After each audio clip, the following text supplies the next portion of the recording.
we are looking at the amazing career of, depending on how you look at it, the greatest basketball player of all time. Brian I know some Scalabrine. people. Yeah, that's right. That's right. The White Mamba, our excellency.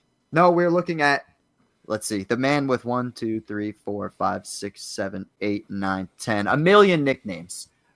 He's got, he is, Who the we are hell is trying to calling pick, him Magic Mike though? I Like thought the same what? thing.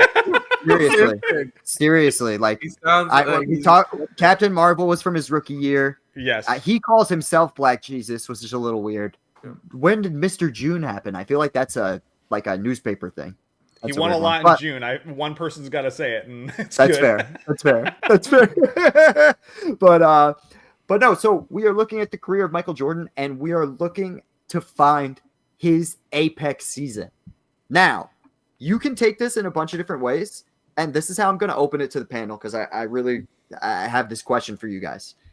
Are we looking at it as an individual, his absolute peak as a basketball player with skills and etc., or are we looking at it like the greatest season he ever had when we're talking about team success, when we're talking about factoring in those aspects of it? Is it just sticking to the individual, or are we looking at team aspects as well? Because I think that makes a big difference when it comes to Michael Jordan.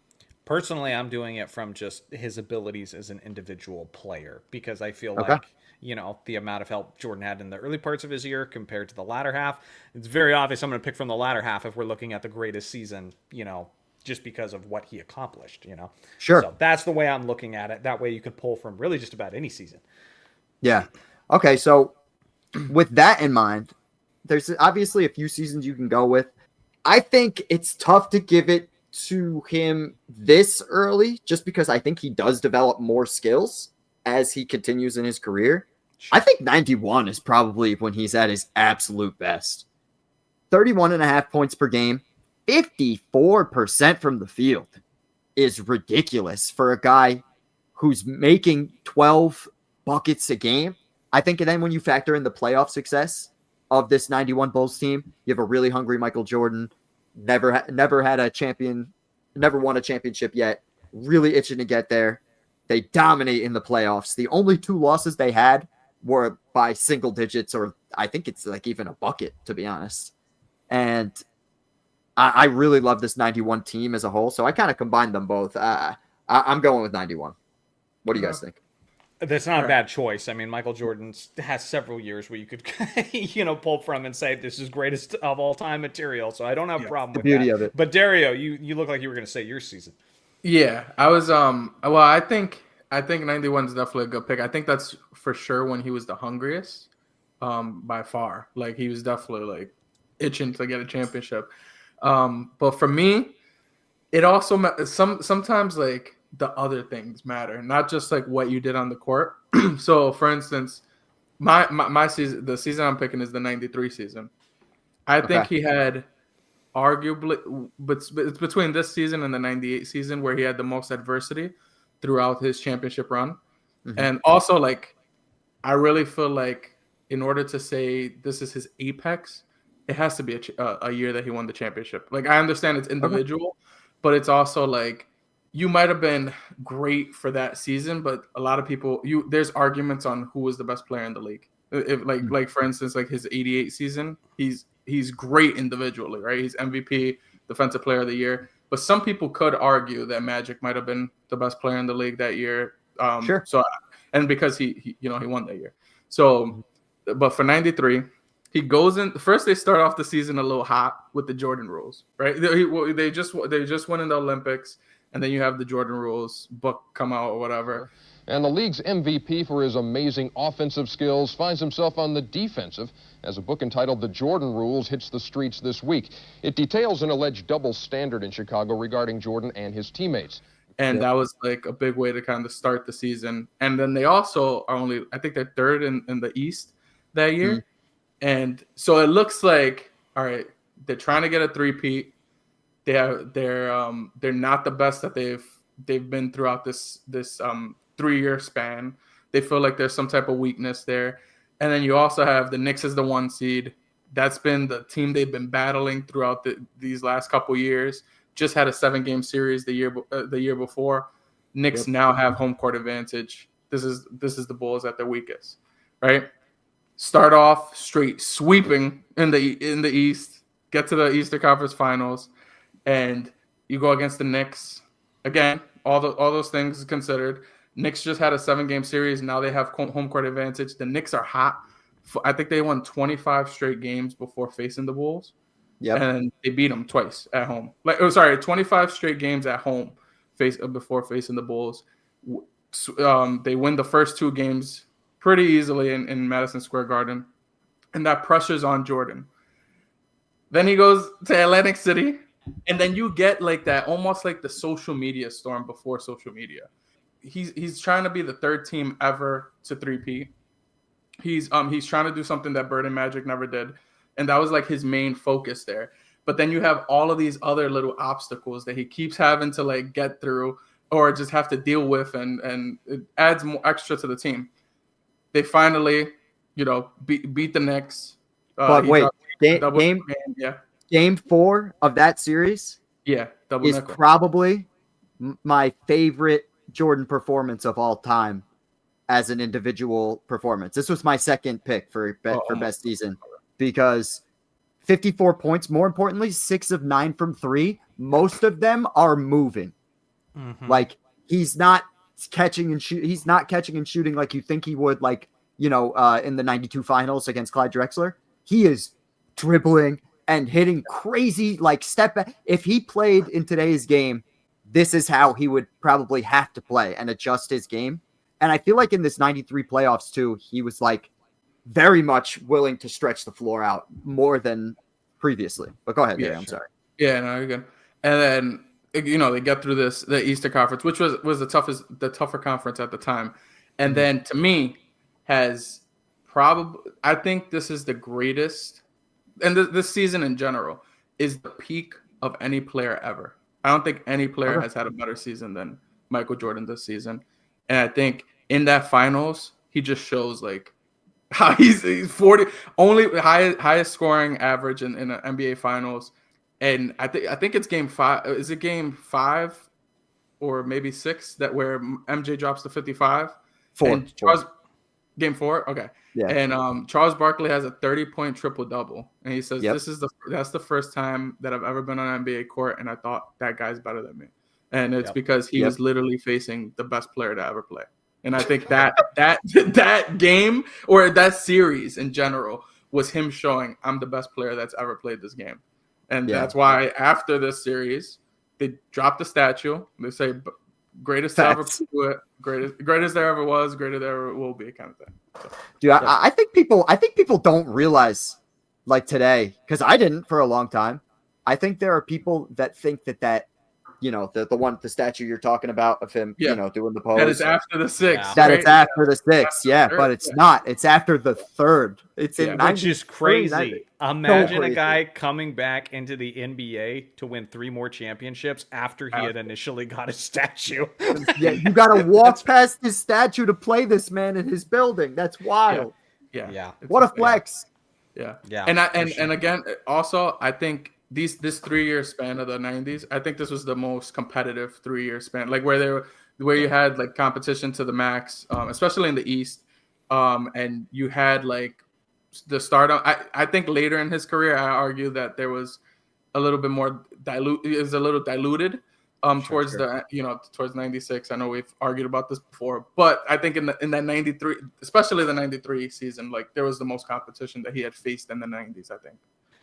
All right, so for my pick, I'm going to do something that nobody picked. So I'm really going to have to take a moment to kind of, explain my case here. Oh boy, we're going to the Wizards' ears. I'm nervous.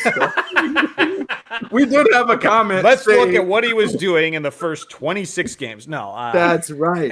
No.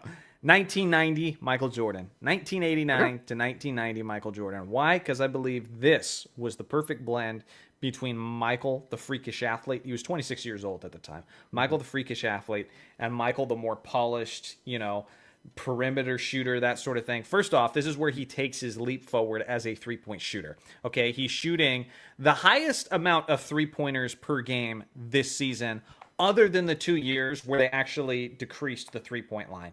And during that time, Michael Jordan's shooting 37.6% from three-point range. And so he was around top 10, not just in three-point field goal percentage, but also in three-point field goal attempts. And so Michael Jordan was legitimately, for that era, considered a sniper from three-point range during that era. On that season, he's also a solid facilitator and rebounder. 33.6 points per game, 6.9 rebounds, 6.3 assists. Led the league in steals, 2.8 per game. Played all 82 games, efficient from all, three levels of efficiency: field goal percentage, free throw percentage, and 3-point percentage. In the playoffs, MJ was also dominant. 36.7 points per game in this postseason. Dude's just absolutely killing it. 51.4% shooting. But here's the thing. People hear 1990 and they think, okay, well, that's great. This is the year he set his career high, 69 points, 18 rebounds, all that sort of thing. He's got all that versatility, but he didn't win a championship, right? You can't give it to a non-championship. They should have won a championship. They should have won the championship, and that had nothing to do with MJ. And here's why. When they got to Game 7 against the Pistons, Michael Jordan played like he was ready to win the championship. He played that whole series against the Pistons like he was ready to win the championship. In that game, that was the migraine game where Scottie Pippen was out. Not only that, but the rest of the team collectively shot about 23% from the field, while MJ is putting up damn near a 30-point triple-double. Okay, he's facilitating, he's rebounding, he's scoring, he's doing all the things.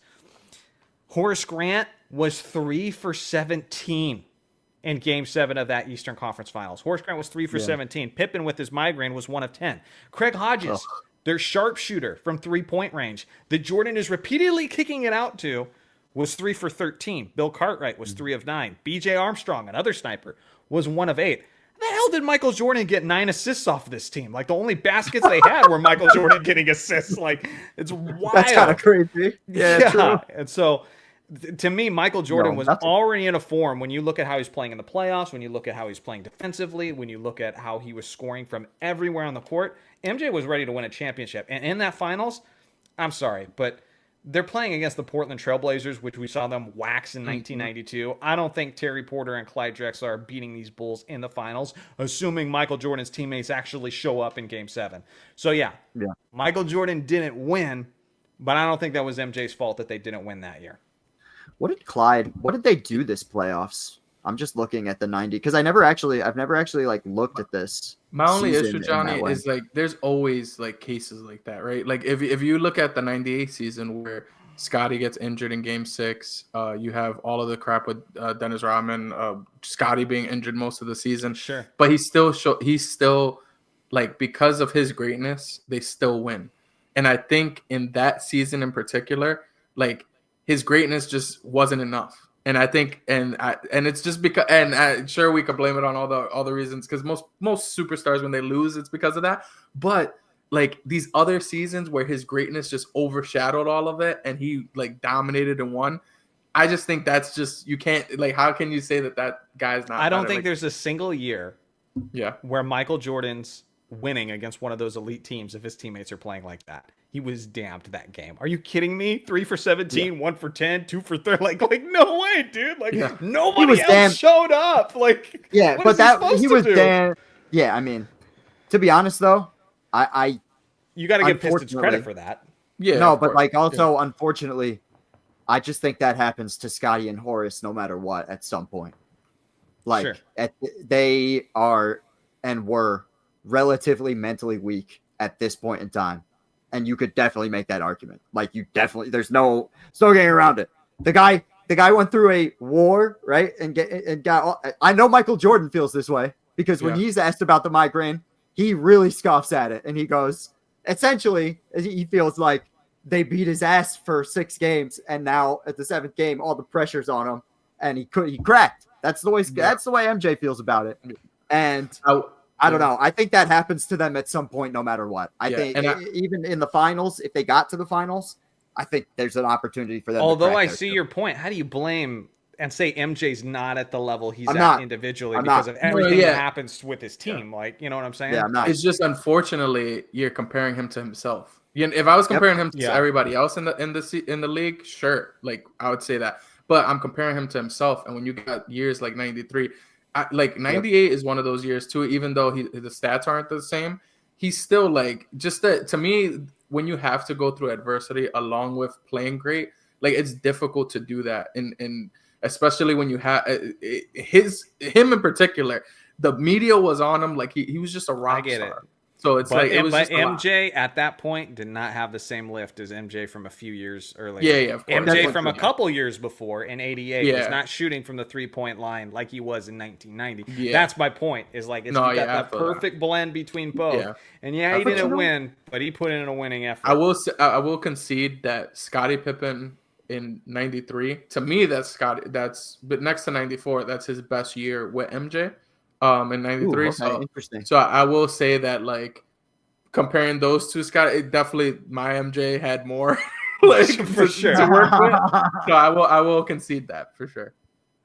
I think the best Scottie year is actually '92, to be honest with you. But really, I can see that. I can see that. Well, so for '93, like part of my reasoning is you go down 0-2 against the Knicks. MJ has another bad game in Game 3. I think he had 18 points on 20-something shots. But then you have Scottie. I think it was 29, 12 rebounds maybe or something like that. I know he had 29 points, and it was off very efficient shooting, and they win.